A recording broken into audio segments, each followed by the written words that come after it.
You think your neighborhood is safe until the mask slips and predators stroll in dressed like ordinary men. Silver Creek was supposed to be different. It was a pocket of freedom carved out on the edge of Portland, a suburb deliberately built without the chains of an HOA.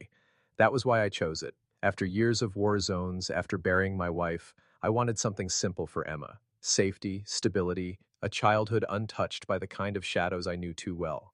But predators are always drawn to open ground. They come where people believe nothing can happen.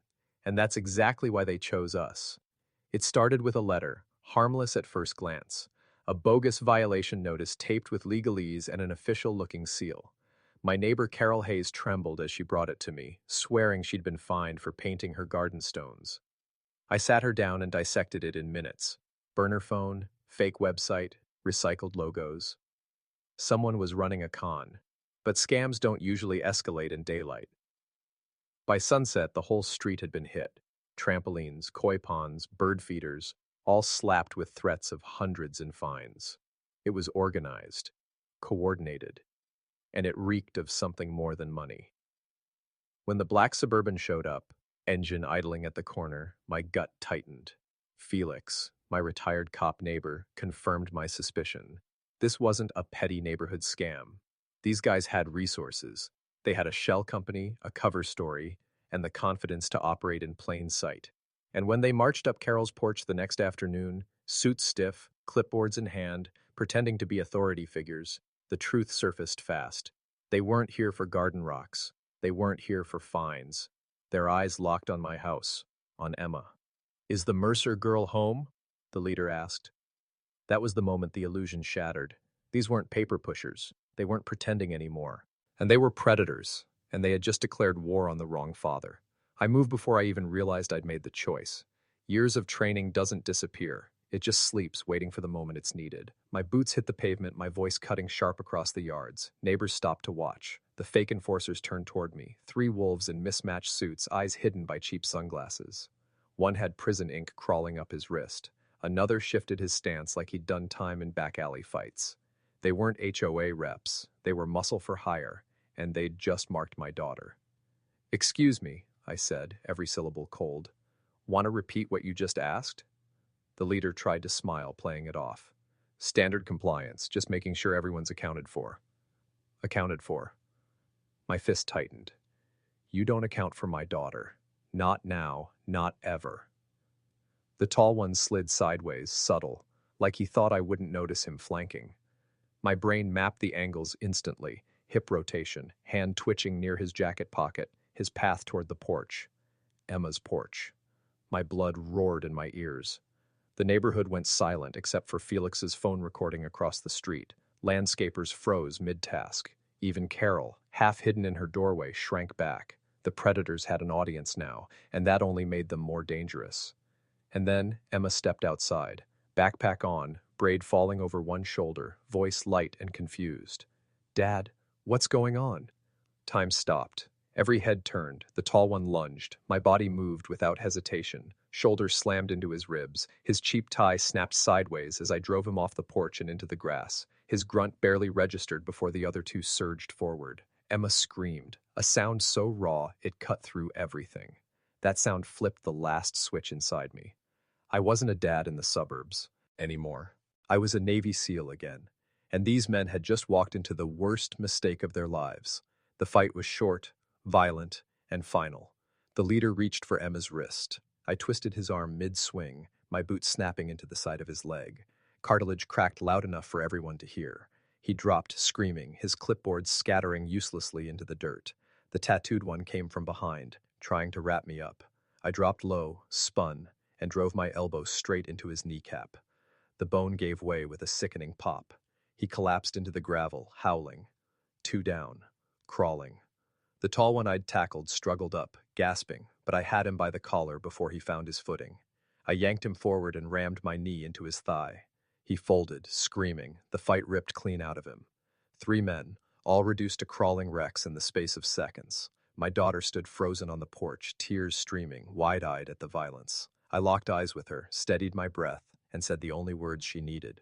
"You're safe. They're not going to touch you." Neighbors swarmed, phones filmed, voices rose, calling police. The fake enforcers whimpered, trying to hide behind their props. Plastic badges, binders filled with forged forms, all of it exposed as theater. I crouched beside the leader, his face twisted in agony, sweat pouring down his brow. My voice dropped so low only he could hear. You picked the wrong house. You don't ever come near my daughter again. Sirens wailed in the distance, growing closer. The men scrambled weakly, dragging themselves toward the street, crawling, broken.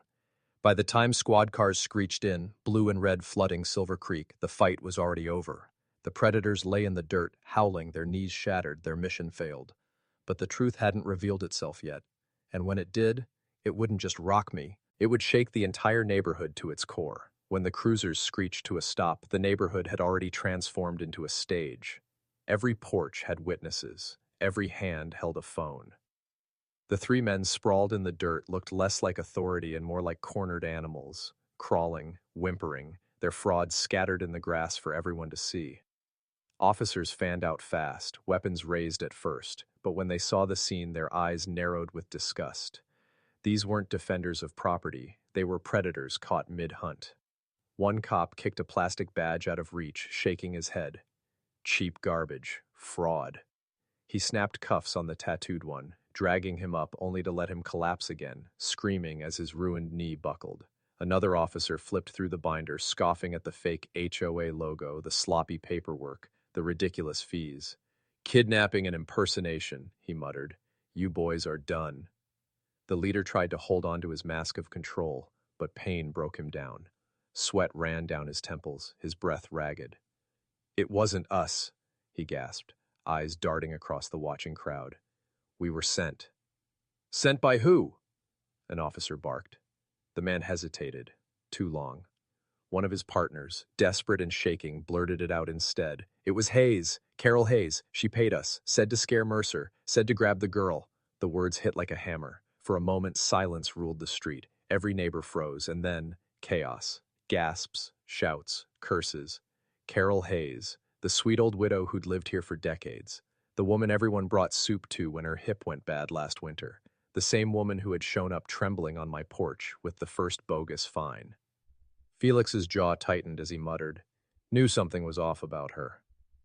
Others shook their heads, unwilling to believe. But the officers didn't waste time debating. One SC ribbled her name hard into his notebook. Another radioed for a warrant.